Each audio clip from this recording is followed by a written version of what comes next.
नमस्कार दोस्तों, स्वागत है आपका अपने YouTube channel education point RG पे। तो दोस्तों आज हम लोग है जो एसएससी कांस्टेबल जीडी का जो असम राइफल भर्ती परीक्षा है उसका प्रीवियस ईयर का सारा क्वेश्चन मैं लेके आई हूँ जो वॉल्यूम 2 का है। तो दोस्तों इसमें है जो सेट नंबर 39 से स्टार्ट है, ठीक है, जो प्लेटफॉर्म का है न्यू सेट। तो चलिए दोस्तों आज हम लोग ये सेट स्टार्ट करने वाले हैं। तो जनरल नॉलेज और जीके है सबसे पहले। तो क्वेश्चन नंबर 21 में है दोस्तों कि घोड़े मोरनी नृत्य कहाँ का एक लोक नृत्य है। तो घोड़े मोरनी जो नृत्य है वो है गोवा का एक लोक नृत्य है, ठीक है। घोड़ी मोरनी नृत्य का नाम घोड़ी मोरनी इसलिए पड़ा क्योंकि इसमें घोड़े की तरह हरकत होती है। इसमें जो डांस होता है वो घोड़े की तरह हरकत होता है। और घोड़ी मोरनी नृत्य गोवा में पुर्तगालियों पर मराठा शासकों की जीत की याद में किया जाता था, ठीक है। उसके बाद है कि घोड़ी मोरनी नृत्य में घोड़े का शाब्दिक अर्थ घोड़ा होता है, जबकि मोरनी का जो अर्थ होता है वो खुश होता है। और घोड़ी मोरनी नृत्य में नर्तक लड़की के घोड़े का उपयोग सहारा के रूप में करते हैं, ठीक है। दोस्तों आप लोग है जो चैनल को ज़रूर सब्सक्राइब कर लीजिएगा और अपने दोस्तों को भी ज़रूर शेयर कीजिएगा ये वीडियो, जो काफ़ी लाभदायक है। अगला है क्वेश्चन नंबर 22 कह रहा है कि एक ऐसा जमा खाता होता है जिसे ऐसे लोगों द्वारा खोला जाता है जो अपनी आय का एक निश्चित हिस्सा बचाना चाहते हैं। तो इसका जो आंसर हो जाएगा वो हो जाएगा क्या? बचत खाता। दोस्तों आप लोग, मैं जो भी क्वेश्चन करवा रही हूँ आपको अगर आता है तो कमेंट में आप ज़रूर बताइएगा कि आपके कितने मार्क्स आते हैं, ठीक है, जिससे आपका प्रैक्टिस भी हो जाएगा। और बाद में इस पीडीएफ को मैं टेलीग्राम चैनल पे भी सेंड कर दूँगी, ठीक है। तो आप लोग टेलीग्राम चैनल है जो ज़रूर ज्वाइन कर लीजिए, जो मेरे वीडियो के डिस्क्रिप्शन में आपको मिल जाएगा। अगला क्वेश्चन है 23 कि कटी बिहू असम की 3 बिहू त्योहारों में से एक है। यह डैश के महीने में मनाया जाता है। तो कटी बिहू है जो असम के 3 बिहू त्योहारों में से है, तो यह किस महीने में मनाया जाता है? आंसर आप लोग सब लोग दीजिएगा, कमेंट में ज़रूर बताइए। देखिए कटी बिहू असम के 3 बिहू त्योहारों में से एक है और यह है जो अक्टूबर के महीने में मनाया जाता है। कब मनाया जाता है दोस्तों? अक्टूबर के महीने में मनाया जाता है। देखिए बोहांग या रोंगाली जो बिहू है वो मध्य प्रदेश में मनाया जाता है। और कटी और कंगोली बिहू है जो मध्य अक्टूबर में यानी कार्तिक के महीने में मनाया जाता है। और बोहांग बिहू असमिया नववर्ष वह क्या है? बसंत ऋतु में के आगमन के उपलक्ष्य में मनाया जाता है। अगला है क्वेश्चन नंबर 24 कि डैश की स्थापना 1963 में बीज उत्पादन के क्षेत्र में जिम्मेदारी के लिए विशेष रूप से HIV के बीजों के मूल भंडारण के लिए की गई थी। तो कब ये स्थापना किया गया था? तो इसका जो स्थापना है वो किया गया था राष्ट्रीय बीज निगम की स्थापना है जो 1963 में किया गया, जो बीज उत्पादन के क्षेत्र में जिम्मेदारी के लिए विशेष रूप से HIV के बीजों के मूल भंडारण के लिए किया गया था, राष्ट्रीय बीज निगम।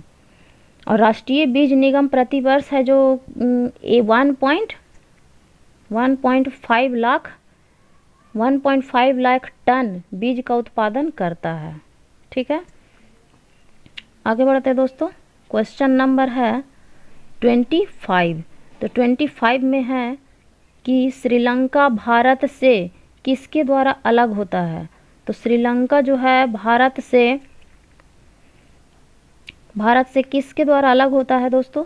तो ये है पाक जल संधि से ये अलग होता है। तो पाक जल संधि या जलमड्रू मध्य जो है भारत के तमिलनाडु राज्य और श्रीलंका के उत्तरी प्रांत के जाफना जो जिला है वो जाफना जिला के बीच क्या है? एक जल संधि है, ठीक है। चलिए आगे बढ़ते हैं। अगला है 26 कि मैच में फुटबॉल के पिच की लंबाई डैश और 120 मीटर के बीच होनी चाहिए, यानी कि उसके पिच की जो लंबाई है वो कितनी होनी चाहिए? तो देखिए 91 मीटर होनी चाहिए, यानी कि ऑप्शन नंबर बी। अगला है क्वेश्चन नंबर 27 कि निम्नलिखित में से किस पूर्व मुख्य आर्थिक सलाहकार को नवंबर 2022 में national institute for transforming India आयोग के पूर्णकालीन सदस्य के रूप में नियुक्त किया गया है?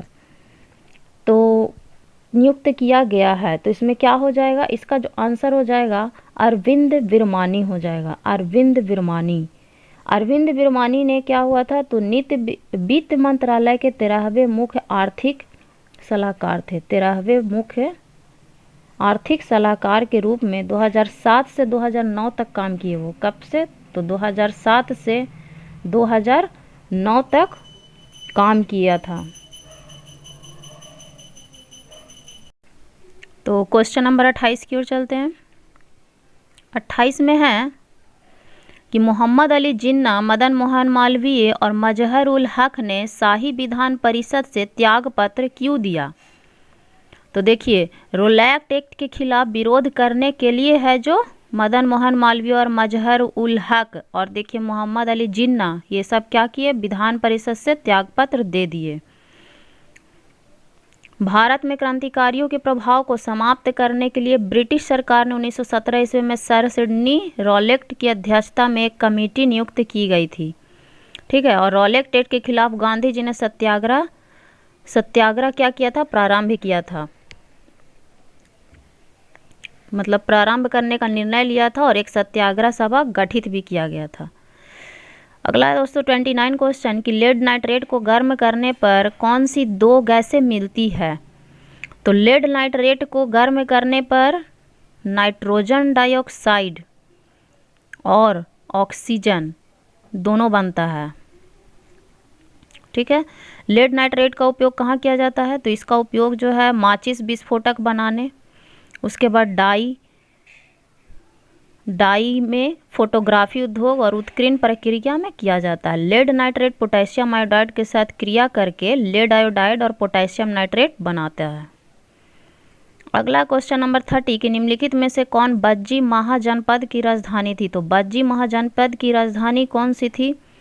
तो वैशाली थी। वैशाली है जो क्या था, बज्जी महाजनपद का राजधानी था। क्वेश्चन नंबर 31 की ओर बढ़ते हैं। उपभोक्ता संरक्षण अधिनियम 2019 के अंतर्गत राज्य सरकार अधिसूचना द्वारा राज्य के प्रत्येक जिले में एक क्या स्थापित करेगा? तो जिला उपभोक्ता विवाद निवारण आयोग है जो स्थापित करेगा। ठीक है, जिला उपभोक्ता विवाद निवारण आयोग। उसके बाद है अगला 32 क्वेश्चन कि जिन खाद्य पदार्थों में स्टार्च होता है वे किसके संपर्क में आने पर नीले काले रंग के हो जाते हैं? तो जिसमें आयोडीन होगा, यानी कि राइट आंसर आयोडीन हो जाएगा। जिन खाद्य पदार्थों में आयोडीन उपस्थित होगा उसके संपर्क में आने पर क्या होता है, खाद्य पदार्थ नीला और काला रंग का हो जाता है। आयोडीन परीक्षण का उपयोग है माइलेज, डेक्स्ट्रीन और ग्लाइकोजोन जैसे पॉलीसेकेराइड से मोनो या डाइसेकेराइड को अलग करने के लिए किया जाता है। अगला क्वेश्चन है 33 की कृषि क्षेत्र द्वारा किस प्रकार की बेरोजगारी उत्पन्न होगी यदि वह वर्ष के कुछ समय के लिए ही अतिरिक्त मजदूरों को नियुक्त करता है, जैसे कि फसल कटाई का मौसम? तो इसमें हो जाएगा मौसमी बेरोजगारी, क्योंकि ये क्या है कि सारे मौसम में नहीं रहेगा, यानी कि मौसम जैसे ही आएगा वो कभी बेरोजगार होगा जब उसे नियुक्त किया जाएगा। अतिरिक्त मजदूरों को नियुक्त करता है, तो जैसे कि फसल कटाई का मौसम, तो क्या हो जाएगा मौसमी बेरोजगारी। एक वर्ष के किसी मौसम या कुछ महीने के लिए किसी व्यक्ति को रोजगार मिलना तथा शेष महीनों या मौसम में कार्य नहीं मिलना को ही क्या बोलते हैं, मौसमी बेरोजगारी। अगला है 34 क्वेश्चन कि वे ज्वालामुखी जो बहुत लंबे समय से उद्दरित नहीं हुए हैं लेकिन भविष्य में उद्दरित हो सकते हैं, उन्हें क्या कहा जाता है? तो वैसे ज्वालामुखी को क्या कहेंगे, प्रसुप्त ज्वालामुखी। वैसे ज्वालामुखी को क्या कहते हैं, प्रसुप्त ज्वालामुखी। वे ज्वालामुखी जो बहुत लंबे समय से उद्दरित नहीं हुए हैं लेकिन भविष्य में क्या हो सकता है, उद्दरित हो सकते हैं, उसी को प्रसुप्त ज्वालामुखी कहा जाता है।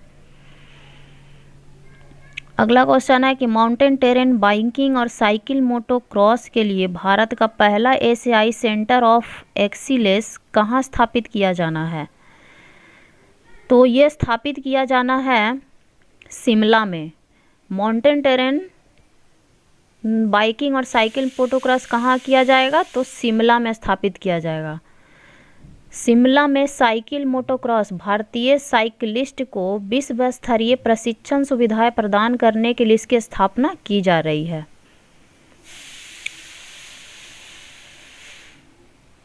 अगला है कि माल का निर्यात किसको बढ़ाता है? तो माल का जो निर्यात है वो विदेशी मुद्रा को बढ़ाता है। माल का जो निर्यात है वो किसको बढ़ाता है? तो विदेशी मुद्रा को बढ़ाता है। एक देश का निर्यात दूसरे देश का आयात होता है। किसी भी देश का जहाँ पे निर्यात होगा दूसरे देश का क्या होगा? निर्यात होगा। अगला क्वेश्चन है कि 1976 में 1976 में स्थापित डैश की अनुशंसा के अनुसार 42वां संविधान संशोधन किया गया था। तो 42वां संविधान संशोधन किया गया था किसके थी पे? तो स्वर्ण सिंह समिति के अनुशंसा के अनुसार। स्वर्ण सिंह समिति 42वें संविधान संशोधन को मिनी संविधान भी कहा जाता है। याद रखिएगा दोस्तों, 42वां जो संविधान संशोधन था उसको क्या कहा जाता है? तो मिनी संविधान संशोधन भी कहा जाता है। और 42वें संविधान संशोधन अधिनियम 1976 के द्वारा प्रस्तावना में 3 शब्द यानी कि समाजवादी, धर्मनिरपेक्ष और अखंडता को जोड़ा गया था। ठीक है, आगे बढ़ते हैं। 38 क्वेश्चन नंबर 38 में कह रहा है कि विधान परिषद के कितने सदस्य वर्ष की अवधि के लिए चुने जाते हैं? तो विधान परिषद में जो है वो कितने सदस्य चुने जाते हैं? तो 6 वर्ष की अवधि के लिए चुने जाते हैं। कोई भी सदस्य उसमें जो चुना जाता है वो 6 वर्ष की अवधि के लिए चुने जाते हैं। और विधान परिषद एक निरंतर चलने वाली संस्था है, यानी यह अस्थायी संस्था है और इसका विघटन भंग नहीं होता है, लेकिन उत्साजन किया जा सकता है। विधान परिषद के 1/3 सदस्य प्रत्येक दूसरे वर्ष में सेवानिवृत्त होते रहते हैं और विधान परिषद में अधिकतम संख्या विधानसभा की 1/3 और न्यूनतम 40 निश्चित की गई है। ठीक है, अब अगला बढ़ते 39 क्वेश्चन। 39 में है कि नवंबर 2022 में भारत के उड़ीसा में धामनगर निर्वाचन क्षेत्र से विधानसभा के सदस्य कौन बने? तो विधानसभा के जो सदस्य बने वो है सूर्यवंशी सूरज बने। तो सूर्यवंशी सूरज कौन थे? तो सूर्यवंशी जो सूरज थे वो भाजपा पार्टी से संबंधित थे, भाजपा पार्टी से संबंध रखते थे। नवीन पटनायक उड़ीसा राज्य के 14वें मुख्यमंत्री, लगातार 4 बार से मुख्यमंत्री पद संभाले हुए हैं ये नवीन पटनायक। और चंद्रकांत जो जाधव है, वो चंद्रकांत जाधव एक भारतीय राजनीतिज्ञ थे। उन्होंने 2019 से कोल्हापुर से महाराष्ट्र विधानसभा से सदस्य के रूप में कार्य किया था। तो इसका जो राइट आंसर है 39 का वो बी हो जाएगा, यानी कि सूर्यवंशी सूरज। अगला दोस्तों 40 की संगीत नाटक अकादमी पुरस्कार यानी कि अकादमी पुरस्कार में डैश शामिल होते हैं। क्या शामिल होते हैं? तो एक ताम्रपत्र और अंग वस्त्रम के साथ कितना है? 1 लाख रुपए, 1 लाख रुपए शामिल होते हैं। जो संगीत नाटक अकादमी पुरस्कार दिया जाता है वो एक ताम्रपत्र और एक अंग वस्त्रम के साथ क्या दिया जाता है? 1 लाख रुपया दिया जाता है। और संगीत नाटक अकादमी संगीत, नृत्य और नाटक के रूप में व्यक्त भारत के विभिन्न संस्कृति के विशाल अमूर्त विरासत के संरक्षण और प्रचार के लिए स्थापित किया गया था। और देखिए संगीत नाटक अकादमी का जो उद्घाटन वो तत्कालीन राष्ट्रपति डॉक्टर राजेंद्र प्रसाद द्वारा कब किया गया था? तो 28 जनवरी को किया गया था। 28 जनवरी 1953 में किया गया था। आगे बढ़ते हैं क्वेश्चन इंग्लिश का 61 में है कि select the most appropriate option that can substitute the bold segment in the given sentences. यानी कि बोल्ड सेगमेंट जो दिया गया है ये इसके अनुसार आपको आंसर बताना है कि he is very placed that you have passed with distinction. तो क्या हो जाएगा इसका answer? He is very placed, he is very pleased. अगला question number 62, select the most appropriate set of words to complete the sentences. तो I will not spend a single dash on a bottle of perfume until I know that I love its. तो इसका answer क्या हो जाएगा, B हो जाएगा, Saint और scent, यानी कि I will not spend a single cent on a bottle of perfume until I know that I love its scent. तो उसके सेंट मतलब हो जाएगा a monetary unit of equal to 1/100 और सेंट हो जाता है इत्र, SCENT का मतलब हो जाता है इत्र, जो परफ्यूम होता है उसी को बोलते हैं। अगला है कि select the most appropriate option that substitute bold segment. इसमें भी the road which connected for, the road है जो which connected for 2 villages is now deserted. तो 2 विलेजेस इज नाउ डिजर्टेड क्या हो जाएगा, दैट कनेक्टेड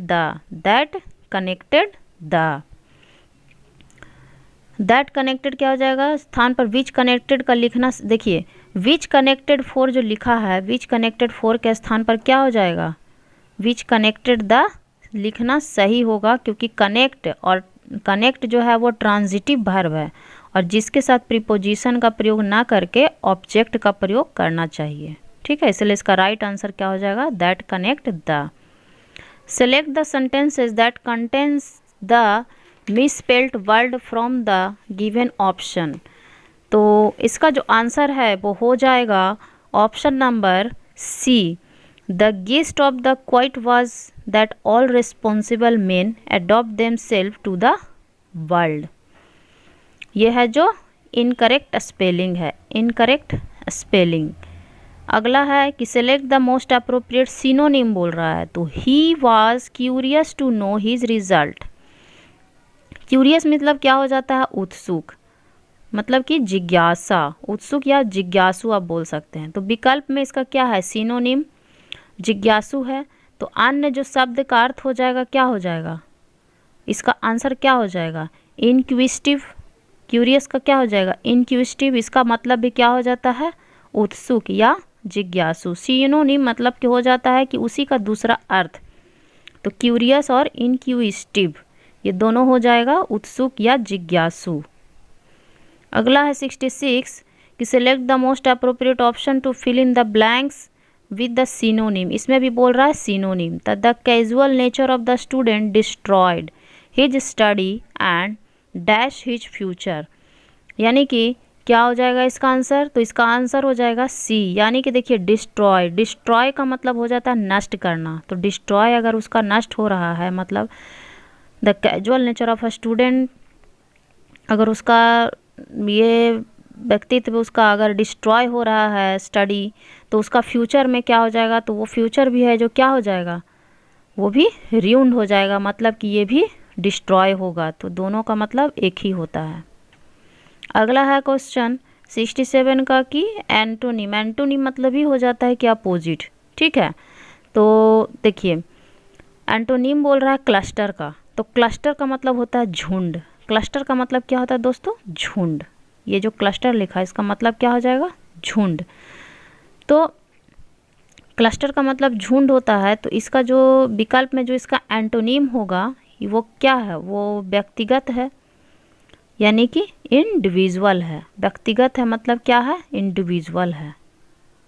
अपोजिट हो जाएगा, झुंड है ना ये, तो झुंड का क्या हो जाएगा, ये अकेला हो जाएगा, एक इंडिविजुअल। देखिए ग्रुप मतलब भी ये भी बहुत सारे लोग हो जाएंगे, स्पेशल ये भी कोई अलग हो जाएगा, कंसर्ट मतलब कंसर्ट में भी बहुत लोग रहते हैं, तो फिर ये क्या हो जाएगा, इंडिविजुअल मतलब एक अकेला। अगला है 68 कि select the correct item that can substitute the italicised group of word in the given sentence. Will humanity overcome the greed of leader all around the world, this is the most important issue to be discussed today. तो इसका जो answer हो जाएगा वो हो जाएगा burning question. This is the most important issue to be discussed today क्या हो जाएगा, तो बर्निंग क्वेश्चन, बर्निंग क्वेश्चन यानी कि ज्वलंत प्रश्न लिया जाएगा, ज्वलंत प्रश्न। अगला है select the most appropriate meaning of the given item, the pot calling the kettle black, the pot calling the kettle black. तो इसका जो आंसर हो जाएगा, people are guilty of the very fault they identity in others. Question number 70 में है कि the construction, इसमें बोल रहा homonym, homonym the construction dash was far from his home. तो होमोनिम बोल रहा है इसमें। द कंस्ट्रक्शन साइट का तात्पर्य ऐसे साइट से है, जो कंस्ट्रक्शन जो साइट है ऐसे साइट से है जहां निर्माण कार्य होता है, इसलिए ये सही कोलोकेशन के रूप में साइट का प्रयोग होता है। किसका प्रयोग होता है दोस्तों? SITE, साइट का प्रयोग होता है। क्योंकि देखिए SIGHT का मतलब होता है दृष्टि यानी कि देखना, और CITE का मतलब हो जाता है क्या? उद्धृत करना यानी कि बोलना, और CYTE का अर्थ हो जाएगा परिपक्व कोशिका। तो जो साइट होता है, कंस्ट्रक्शन होता है, वो क्या होता है? SITE होता है, साइट। अगला है कि select the word segment the substitute replace the bracket word segment correctly the complete the sentence meaningfully. Meaningfully, तो wear rubber gloves while chopping chillies as it could irritate the skin. तो chillies क्या हो जाएगा? Plural noun हो गया, ठीक है, plural noun है जिसके लिए प्रोनाउन भी प्लूरल प्रयोग होना चाहिए। और इसके अलावा संभावना बताने के लिए प्रेजेंट टेंस में कुड के साथ, कुड के स्थान पर क्या होता है? कैन का प्रयोग होता है। कुड के जगह पे क्या हो जाएगा? कैन का प्रयोग होगा। तो अतः ब्रैकेट शब्द समूह का क्या हो जाएगा? सब्स्टिट्यूट हो जाएगा। तो as they can irritate the skin, तो क्या हो जाएगा? As they can irritate the skin. Could का कैन हो जाता है, तो at they can irritate the skin. फिर है एंटोनीम। अब एंटोनीम दिया हुआ है 72 में कि एंटोनीम है ससेंट का। ससेंट का जो एंटोनीम तो ये एडजेक्टिव हो गया। ससेंट का मतलब ही होता है संक्षिप्त। तो संक्षिप्त का क्या हो जाएगा? अपोजिट आप समझ जाइए कि लेंदी, यानी कि लेंदी मतलब कि दीर्घ, वो संक्षिप्त है तो ये दीर्घ है, यानी कि अपोजिट हो गया। अगला है कि select the most appropriate spelling that cut correctly substitute the misspelled bold segment the given sentence. Misspelled है। He accused to the plans his parents had made for him। तो इसका जो आंसर हो जाएगा accused, इसका सही स्पेलिंग देखिए ये हो जाएगा ACQUIESCED, accused मतलब कि सहमत। अगला है कि select the most appropriate synonym. तो सिनोनिम डिस्पाइस का क्या हो जाएगा? डिस्पाइस का क्या हो जाएगा? सिनोनिम डिस्पाइस का मतलब होता है घृणा करना। तो सिनोनिम का मतलब कि उसका कोई और अर्थ, तो घृणा मतलब हेट, हेट का मतलब भी घृणा होता है या नफरत होता है। तो दोनों का मतलब क्या हो जाएगा? डिस्पाइस और हेट का मतलब घृणा, यानी कि option number A. Parts of the following sentence that has been bold and given the an option, select the option that contain a error. बोल रहा है ईरर है इसमें कहीं पे। तो we must acknowledge the fact that we had been visited Paris many times with friend. बोल रहा है कि इसी में ये जो बोल्ड किया हुआ है ना, इसमें कहीं पे ईरर है। तो देखिए ईरर है, तो इसमें जो आंसर हो जाएगा, इसका जो आंसर हो जाएगा वो हैड बीन हो जाएगा। आंसर कौन सा हो जाएगा? हैड बीन हो जाएगा। यही है जो ईरर है। देखिए क्यों हो जाता है ये भी मैं बता देती हूँ कि हैड बीन जो है ना, हैड बीन प्लस V3 जो पैसिव वॉइस का स्ट्रक्चर है, ये पैसिव वॉइस का क्या है? स्ट्रक्चर है। और इस स्ट्रक्चर का प्रयोग तब करते हैं ना जब वाक्य का सब्जेक्ट स्वयं कार्य नहीं कर रहा है। स्वयं जब कार्य नहीं कर रहा ना, तभी इसका उपयोग करते हैं। अगला है देखिए पैसेज शायद दिया हुआ है comprehension. I think that perhaps the sky is. देखिए यहाँ पे नंबर 1 जो दिया हुआ है, तो अब नीचे में क्या होगा कि नीचे में भी उसी का आपको आंसर ढूंढना है, यानी कि 76 का पढ़ना है और उसका आंसर देखना है कि पहला में क्या होगा, दूसरा में क्या होगा, तीसरा में क्या होगा। तो हम लोग डायरेक्ट क्वेश्चन की ओर बढ़ते हैं। 76 का है कि select the most appropriate option to fill in the blank number 1, जो बताया था मैंने अभी कि देखिए नंबर 1 वाले में है जो आपको भरना होगा। तो पढ़ना है उसको वहाँ से और यहाँ से आपको आंसर भरना है। तो इसमें मोस्ट अप्रोप्रिएट ऑप्शन कौन सा होगा? Of fresh water and we. तो इसके बीच में ये वाला यहाँ पे कौन सा होगा? तो आपका देखिए अच्छे से, तो ह्यूज, ठीक है, huge sea of fresh water and we, huge sea and fresh water and we. उसके बाद है सेकंड में, सेकंड में क्या हो जाएगा 77 का, बोल रहा नंबर 2 वाले में क्या फिल होगा, तो select the most appropriate option to, थोड़ा छोटा कर लेते हैं, select the most appropriate option to fill in the blank number 2। तो 77 का जो हो जाएगा वो देखिए इंस्टेड ऑफ हो जाएगा। जब हम यहाँ पे इंस्टेड ऑफ फिल कर देते हैं नंबर 2 में, तो वॉकिंग अंडर इट और walk on top of it perhaps we see everything. उसके बाद बोल रहा है फिर थर्ड वाले में, तो देखिए थर्ड वाला में यहाँ से आपको फिल करना है। थर्ड में आपका क्या हो जाएगा आंसर, तो इसका जो आंसर हो जाएगा अप साइड, यानी कि up side down and the earth is a, earth is a. फिर बोल रहा नंबर 4 में फिल कीजिए, तो नंबर 4 यहाँ से हो जाएगा, नंबर 4 यहाँ से हो जाएगा kind, kind of a sky so that we die we fall and. फिर बोल रहा है नंबर 5, तो नंबर 5 का जो ऑप्शन है वो क्या हो जाएगा, तो यहाँ से देखिए ये सिंक हो जाएगा। जब हम इसमें सिंक फिल कर देंगे, सिंक इनटू द स्काई, तो ये पूरा का पूरा कंप्रीहेंशन बन गया हमारा। तो चलिए दोस्तों आगे बढ़ते हैं हिंदी, और हिंदी के में बढ़ने से पहले आप इस चैनल को ज़रूर सब्सक्राइब कर लीजिएगा। और अगर आपको टीचिंग के लिए अगर आपको और भी कोई मटेरियल चाहिए तो मैं वो भी कर दूंगी, आप ज़रूर कमेंट कीजिए, तो मैं आपको मेन जो नोट्स होते हैं, यानी कि मेरा कैसे बीपीएससी क्लियर हुआ, मैं बीपीएससी स्टेट सीटेट सारा चीज़ मैं पास कर चुकी हूँ, तो मैं आपको अच्छे से इसको बता सकती हूँ कि आपको कोई क्लास लेने की भी ज़रूरत नहीं है। जो भी मैं नोट्स बताऊँगी बस आप उसको ध्यान से पढ़ लीजिएगा, वो मैं आपको अपने चैनल पे सब कुछ दे दूँगी, और पीडीएफ भी मैं आपको दे दूँगी। बस आप कमेंट कर दीजिएगा कि आपको वीडियो अच्छा लगा या नहीं, तो मैं कोशिश करूँगी आगे की वीडियो में ये सब लाने की। ठीक है, चलिए दोस्तों हिंदी का क्वेश्चन में पढ़ते हैं हम लोग। 81 है, ब्रह्मा के उपयुक्त पर्यायवाची शब्द से वाक्य पूर्ण कीजिए। तो ब्रह्मा तो की उपासना कीजिए, उपासना कीजिए बोल रहा है, तो लोकेश की उपासना कीजिए, लोकेश की उपासना कीजिए। देखिए ब्रह्मा का जो उपयुक्त पर्यायवाची विकल्प में क्या है, लोकेश है। ब्रह्मा का पर्यायवाची क्या हो जाएगा, लोकेश होगा। अब पूरा वाक्य इस प्रकार होगा, लोकेश की उपासना कीजिए। तो ब्रह्मा का अन्य पर्यायवाची शब्द क्या क्या हो जाता है दोस्तों, तो चतुरानन, कमलासन, विधाता, पितामह, प्रजापति, स्वयंभू। ठीक है, ये जो है ना सब ब्रह्मा का पर्यायवाची शब्द है। अगला है कि निम्न वाक्य के रिक्त स्थान पर काले शब्द का उपयुक्त विलोम शब्द कौन सा होगा। तो घृणा को डैश से जीतो, तो घृणा को किससे जीतो, तो प्रेम से जीतो।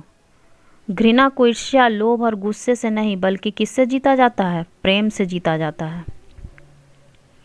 अगला, छोटे कद का आदमी इस वाक्य खंड के लिए उचित शब्द निम्न में से क्या होगा। छोटे कद का आदमी मतलब कि बौना, और खरीदा हुआ को क्या बोलते हैं, तो क्रय बोलते हैं, क्रय, खरीदा हुआ क्रय को बोलते हैं कृत, और शिव संबंधी को बोलते हैं शैव, और जो यात्रा करता है उसको बोलते हैं यात्री। यानी कि छोटे कद का आदमी, इसका आंसर क्या हो जाएगा, तो बौना हो जाएगा। ठीक है, बौना, ऑप्शन नंबर ए। अगला है कि अमन और कबीर मित्र है, विकल्प में कौन सा वाक्य काले मित्र यानी कि मित्र शब्द का पर्यायवाची शब्द नहीं है, तो इसमें नहीं बताना है। तो देखिए रैना, रैना जो है वो नहीं होगा। अगला है काले खंड के स्थान पर प्रयुक्त वाले सब उपयुक्त विकल्प का चयन कीजिए, यानी कि उसके 500 रुपये जुर्माना हुए, तो उसे होगा, उसके 500 नहीं, उसे 500 रुपये जुर्माना हुए, सही शब्द यही होगा। अगला है कि का अंतर डैश का अंतर होना, सही विकल्प का चयन कर इस मुहावरे को पूरा करें। किसका अंतर होना, तो देखिए किसका अंतर होना, आप सोचिए, तो आकाश पाताल का अंतर होना, आकाश पाताल का अंतर होना। अगला है 87 का कि निम्न वाक्यांश के लिए एक शब्द क्या होगा, जिसका कोई शत्रु नहीं जन्मा है, जिसका कोई शत्रु जन्मा ही नहीं है उसे क्या कहा जाता है, तो उसे अजात शत्रु कहा जाता है दोस्तों, उसे क्या कहा जाता है, अजात शत्रु। अगला है कि बर्तनी की दृष्टि से शुद्ध वाक्य का चयन कीजिए। तो बर्तनी की दृष्टि से आपको देखना है इसमें पढ़ कर कि कौन सा वाक्य सही है। तो चलिए पढ़ते हैं। यद्यपि वह उसके घर गया तो तथापि उनसे भेंट नहीं हुई। देखिए थोड़ा पटा टाइप का लग रहा है यद्यपि और तथापि जो यहाँ पे दिया हुआ है, तो चलिए ये तो रॉन्ग ही बोलेंगे इसको। अगला पढ़ते हैं कि मुझे प्रसन्नता है कि तुम स्वस्थ हो गए, ये भी थोड़ा गजब टाइप का लग रहा है। और प्रसन्नता यहाँ पे थोड़ा गलत भी दिया हुआ है, बर्तनी यहाँ पे सही नहीं बैठ रहा, तो ये भी हम इसको रॉन्ग बोलते हैं। फिर है उसे तार मिला और वह तुरंत घर से चल पड़ा, ये सही है। तार मतलब क्या, पत्र मिला, यानी कि ये वाला वर्तनी सही है। वर्तनी की दृष्टि से ये क्या है, शुद्ध वाक्य है, यानी कि ऑप्शन नंबर सी सही हो जाएगा। तो इसका मतलब ये भी गलत हो गया।